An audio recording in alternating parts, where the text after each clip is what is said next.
Assalamualaikum warahmatullahi wabarakatuh. Waalaikumsalam warahmatullahi wabarakatuh. Selamat pagi anak-anak. Pagi. Gimana kabarnya hari ini? Alhamdulillah sehat. Alhamdulillah. Untuk hari ini ketemu dengan Bapak di mata pelajaran PPKN.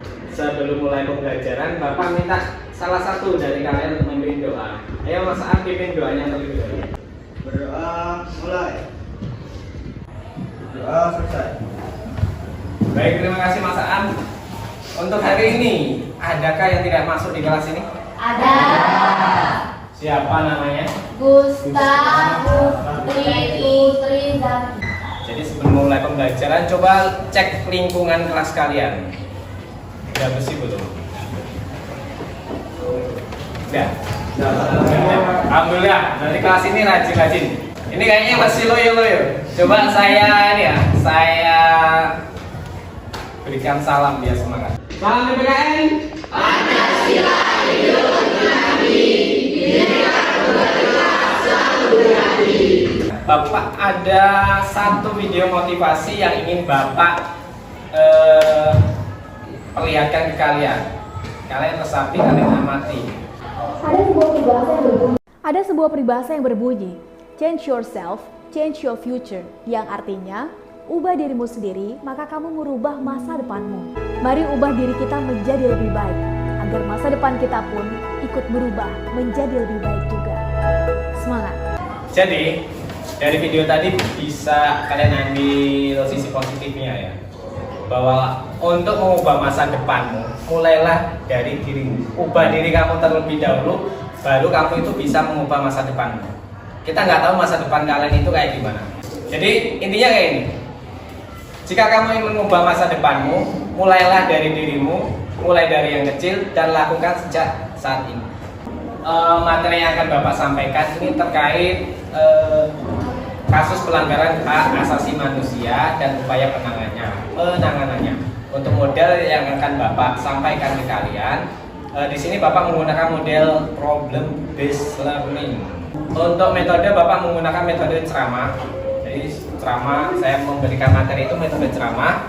Kemudian metode snowball throwing, bola salju, dan metode window shopping.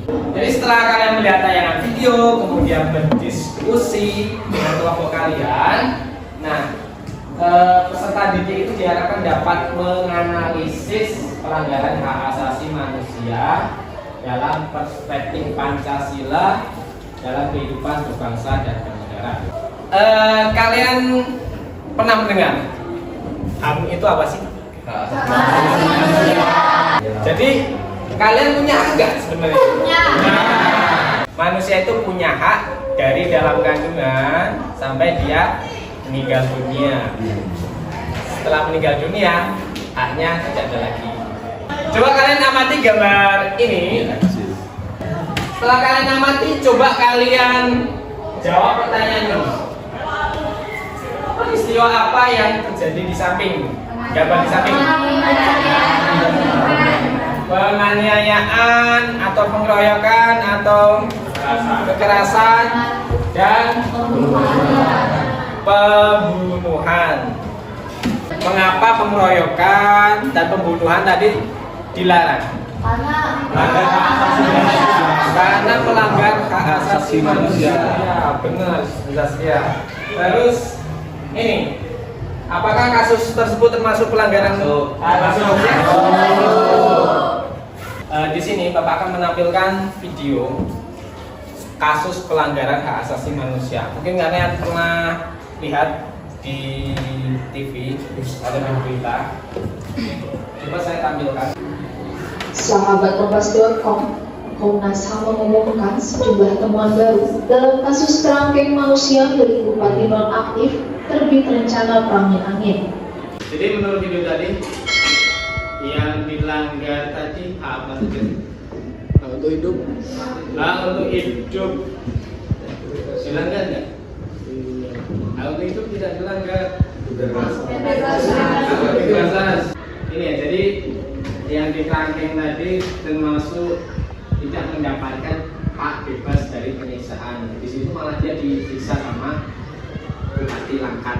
Ada beberapa faktor yang menyebabkan pelanggaran hak asasi manusia itu terjadi. Ada faktor internal dan faktor eksternal.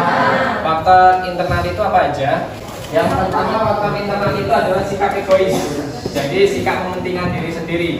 Yang kedua, rendahnya kesadaran HAM. Jadi ini menjadi faktor pemicu terjadinya pelanggaran HAM.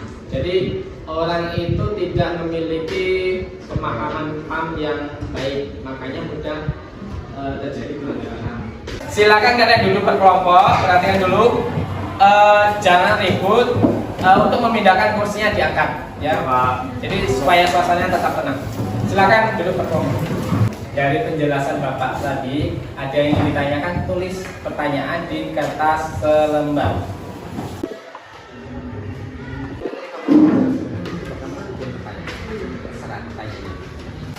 Jadi yang Bapak gunakan ini termasuk metode snowball throwing, bola salju. Bola salju yang kalian bikin, ini Bapak bikin bola ini ya. Nanti akan saya lempar ke kalian. Bagi kelompok yang mendapatkan bola ini, silakan kalian pilih pertanyaan selain dari kelompokmu, dan itu kalian langsung jawab. Nggak usah kebanyakan mikir. Salah nggak apa-apa ya. Silakan lempar pertanyaannya ke kelompok lain. Baiklah, ini saya perwakilan dari kelompok 4 ingin menjawab pertanyaan dari kelompok 5. Apa yang dimaksud dengan HAM? HAM adalah hak asasi manusia, hak yang dimiliki oleh manusia sejak ia berada di kandungan sampai ia mati. Jadi untuk selanjutnya, Bapak ada masalah yang akan kalian diskusikan dengan teman kalian. Kasus apa? Ferdi Sambo. Ferdi Sambo. Nah, Ferdi Sambo itu termasuk pelanggaran HAM atau tidak? Nanti kalian diskusikan dengan teman kalian, dan hasilnya nanti kalian tempelkan di papan tulis ini. Setiap kelompok yang selesai mengerjakan nanti ditempel di sini, dan setiap kelompok nanti wajib melihat. Setelah melihat, silakan tanya ke kelompok lain. Duduk kembali ke tempatnya, tanya ke kelompok yang dilihat tadi. Oh, ini kelompok 1, ternyata ini yang ingin saya tanyakan itu adalah permasalahan ini. Mungkin pelanggaran HAM-nya kurang jelas atau apa, nanti silakan kalian tanyakan. Oke, paham? Paham.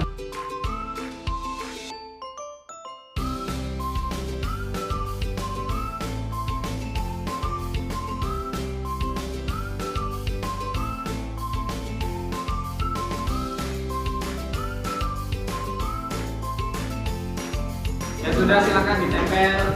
Yang sebelah sini kelompok 1, 2, 3, 4, 5, dan 6.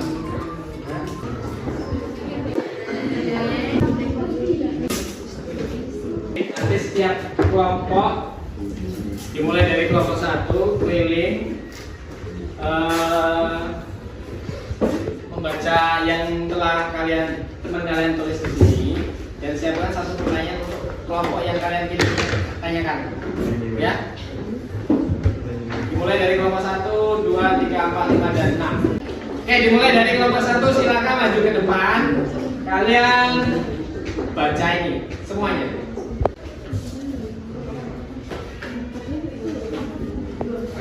Kembali ke tempat, ganti kelompok 2.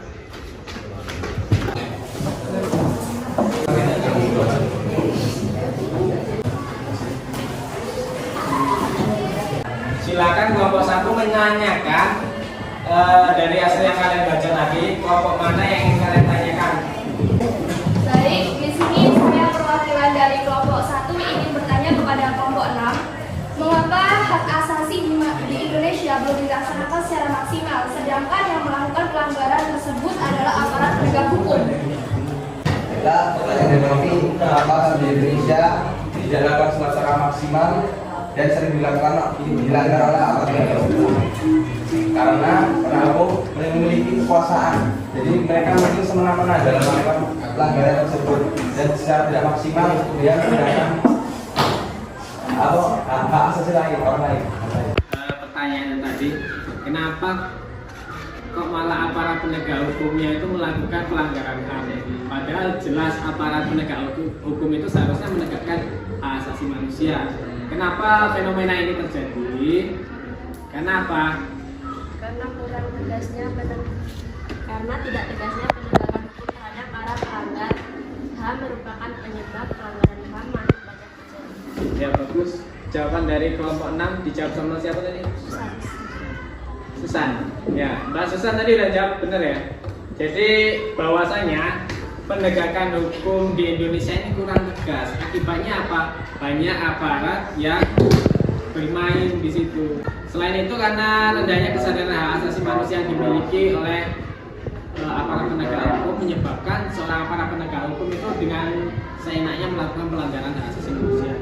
Oke, kelompok 1 cukup, kelompok 2 silakan. Saya perwakilan dari kelompok 3 ingin menanyakan kepada kelompok 1. Contoh upaya yang perlu dilakukan pemerintah dalam proses penegakan HAM di Indonesia agar kasus seperti Verdi Sambo tidak terulang lagi. Meskipun kan kalian hanya menyebutkan 1, coba sebutkan 3 upaya yang lain. Baik, di sini saya akan menjawab pertanyaan dari kelompok 3 kan tentang upaya pemerintah agar hak asasi manusia yang kasus ini tidak terjadi lagi kan. Yang pertama adalah menegakkan kekuasaan, tidak semena-mena terhadap bawahannya dan lebih mendisiplinkan hukum. Terus yang kedua adalah meningkatkan kesadaran hak asasi manusia. Lalu yang ketiga adalah ketegasan aparat hukum. Harusnya hukum lebih tegas lagi terhadap pelaku pelanggaran HAM agar kejadian seperti ini tidak terulang lagi. Ya. Kasus pelanggaran hak asasi manusia di Indonesia itu banyak faktor yang mempengaruhinya. Ada faktor internal dan pada faktor eksternal. Internal itu faktor yang ada dalam diri. Contohnya apa? Sikap egois individu itu sendiri. Selain itu apa lagi? Sikap tidak toleran, ya. Bapak mau tanya sama kalian, kira-kira apa yang kamu rasakan setelah mengikuti pembelajaran ini? Yuk, Mbak Jeva, Mbak Elsa. Kita menjadi lebih tahu apa itu pelanggaran hak asasi pada manusia. Apa yang kamu rasakan setelah mengikuti pembelajaran ini? Lebih sadar betapa pentingnya HAM bagi kehidupan kita. Sadar bahwa HAM itu penting bagi kehidupan kita. Terus ini untuk pertanyaan yang kedua, ini refleksi pembelajaran ya. Menurutmu bagaimana pembelajaran hari ini? Oke, ya. Untuk minggu depan kita memasuki bab 2. Silakan kalian pelajari materi bab 2. Materi tentang demokrasi. Kalian pelajari sebab A ya. Pertemuan selanjutnya akan kita bahas di bab 2. Sebelum mengakhiri pembelajaran hari ini, Bapak ada soal penilaian untuk mengukur ketercapaian tujuan pembelajaran hari ini. Nanti silakan kalian kerjakan.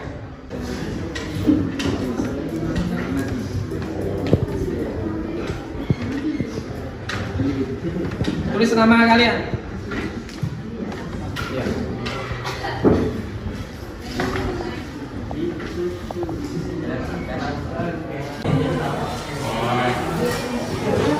Ya, gantung semua ya. Oke, silakan kembali ke tempat masing-masing. Kalian udah diskusi, udah mengerjakan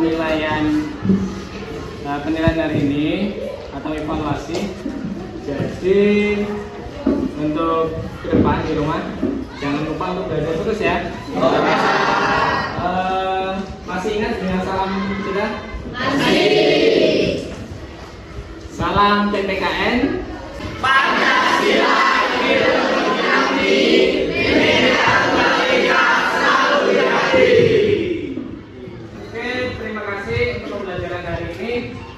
Sebelum Bapak akhiri kegiatan pembelajaran hari ini, saya minta ketua kelas Mas Aam untuk memimpin doa untuk menutup kegiatan pembelajaran hari ini.